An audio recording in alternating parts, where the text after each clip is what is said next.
Pag di kayo nakapag-take on, hindi kayo allowed practice. Remember that. Nasaan ang audio nyo? Everyone has? Yes. Alright. Please raise your right hand and repeat after me for the oath of profession. I state your name, all your address, All of Davao City.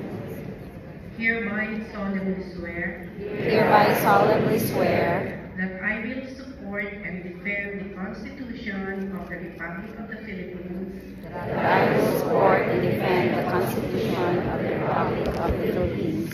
that I will bear true faith and allegiance to the same, That I will bear true faith and allegiance to the same. that I will obey the laws, legal orders, and decrees That I will obey the laws, legal orders, and decrees promulgated by the duly constituted authorities promulgated by the duly constituted authorities of the Republic of the Philippines, of the Republic of the Philippines, and that I impose this obligation upon myself voluntarily and that I impose this obligation upon myself voluntarily, without mental reservation or purpose of evasion. without mental reservation or purpose of evasion. I further solemnly swear I further solemnly swear that at all times and places that at all times and places I will adhere closely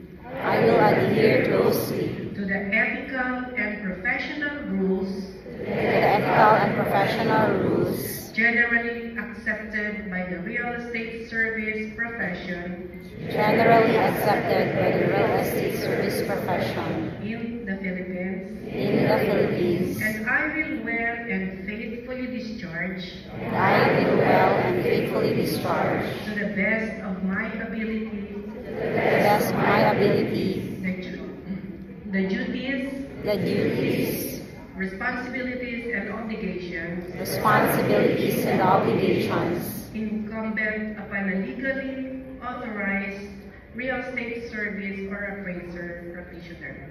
incumbent upon a legally authorized real estate broker practitioner.